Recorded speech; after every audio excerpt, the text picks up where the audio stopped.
This is a fact I love about Fullkrug. I crap you not. He once had to go to hospital because he had an opponent's tooth lodged in his own forehead. Germany won, Spain won, one of the marquee matchups of this World Cup. And the Germans in desperate need of a bounce back after that opening game loss to the Japanese. But it was Spain who charged out into the lead when substitute Alvaro Morata deftly flicked a Jordi Alba ball in at the near post. Todd Burley going to be very confused when he looks up Alvaro Morata and will have seen he's already played for Chelsea. He's just putting an $80 million bid for him. But the Germans, it's never stopped Chelsea before buying our old players again for twice the price. But the Germans showed the most German trait of all.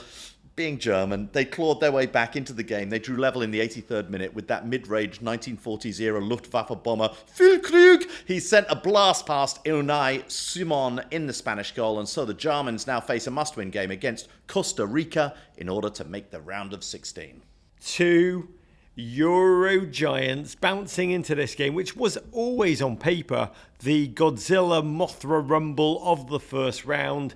But both arrived in off wildly different first game experiences. Spain had just dispensed what can only be called a bare bottom thrashing of Costa Rica.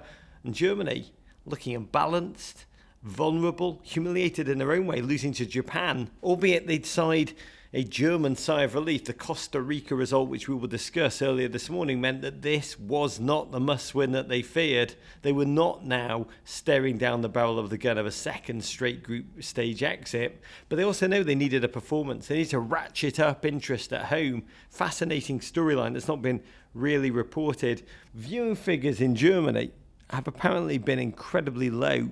There's a genuine feeling of apathy across the nation over the very involvement of their team in the Qatar World Cup, and a true sense amongst hardcore football fans that their team should have boycotted, not participated. Remember those banners across the Bundesliga in the couple of weeks leading up to this one? It's played out very real, and the German team are almost playing to show those at home, come be with us, stoke up excitement, this is what we can deliver. However, they also knew in the back of their mind the last time these two teams met, the result was 6-0 Spain last year in Nations League action. And Spain opened as if they were just continuing their own inimitable style, like a team of hold me closer, tiny dancers. David, the way they fling that ball around, skipping around the Germans, one-touch passing, flinging it around flank to flank, really reminds me of a great rugby team passing the ball at speed right down the line. It's incredible to watch. Yeah, it's beautiful, but also a lot of vertical movement as well. Like just their speed of movement, those number of passes, the triangles formed all over the pitch. It was beautiful to watch, and Spain certainly were in the ascendancy in the first half of that first half. They rocked Germany early. Olmo sent a sizzling drive, which Neuer was able to push onto his own bar. I honestly thought as that ball hit the post that it would break into two like a backboard after a Shaquille O'Neal dunk. And Germany, who'd weathered a crisis meeting after that first game led by Ilkay Gundogan, they sat deep. They swarmed Busquets. They sought to counter intelligently. They sacrificed Kai Havertz for another midfielder, Leon Goretzka, who I love watching. And just a level of skill and intelligence, both sides, Dave, were on that field in the first half. It was really, it was a thing of human wonder. Yeah, it's interesting. Let's put aside for 1 minute, a few of the outlying results in this World Cup so far. The 7-0 victory for Spain against Costa Rica, the 6-2 win for England against Iran, and I think there's a lopsided victory for France over Australia. This has actually been a World Cup where defense is winning out against offense again and again. I think lots of sports there's a struggle, like baseball where the ball tends to dominate the bat, or cricket where the bat tends to dominate the ball. And soccer goes through these movements of sometimes where offense trumps defense and sometimes defense wins out. Right now, these lack of shots on goal that teams are managing to create from their offensive moves is down to this incredible speed of defenders, and that's what Germany have. And you look at Toni Rüdiger, the speed, he's got centre forward speed playing at centre back, and he's snuffed out so many of those Spanish moves. And these two teams are managed by gents in Luis Enrique and Hansi Flick, who can and have led club teams to true triumph. I mean, their brains, they could choose to do anything. They just are currently national team managers, but they really are club managers in reality. And this game was just a tactical level over anything we've seen at this World Cup. Both teams trying to catch the other out in their own way. Germany knew they wouldn't get much of the ball. They sought to make the most of set-piece opportunities. A couple of really well-drilled moves. Rudiger butted the ball home. That man is like constantly the star in his own cartoon, but it was ruled offside. Genta got a fraction too early. Also involved in another high-concept one in which Muller stood 10 yards offside. The Spanish defence just watched him along with the rest of us as the Germans thundered close. 0-0 at the half. And the game came to life after a big call. Luis Enrique yanked his son-in-law Torres.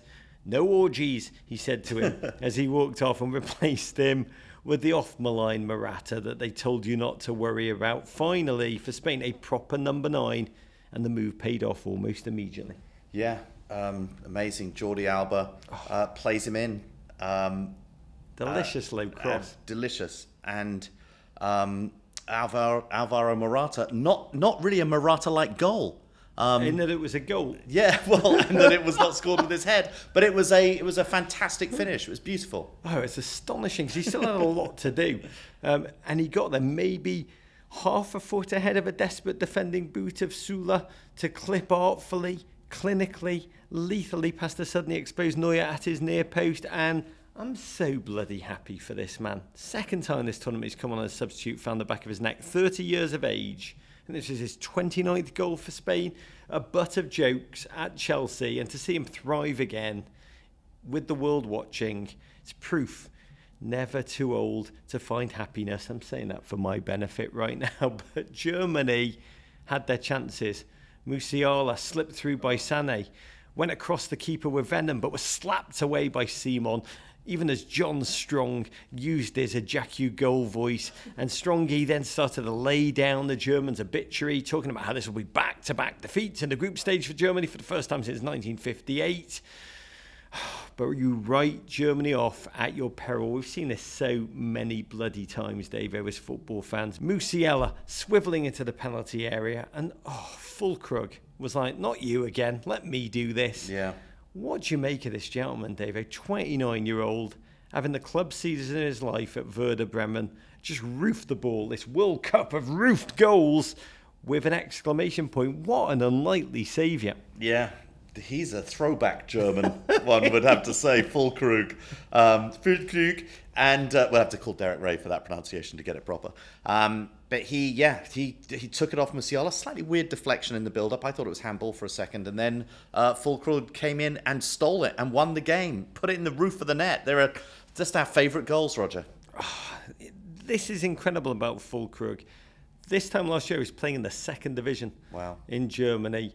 Now he's top of the Bundesliga in scoring. Hansi Flick went with the hot hand, gave him his third cap to a man who looks and sounds like one of the top 10 German guys who ever Germaned.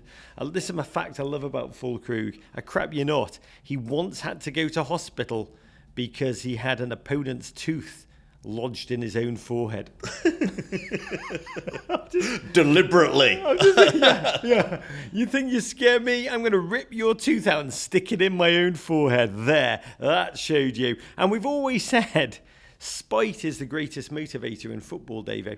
But the truth is, the one thing that beats even that is uniquely German, is that German national teams have an immense desire not to let the world have any schadenfreude. And that's what I think we saw in this moment.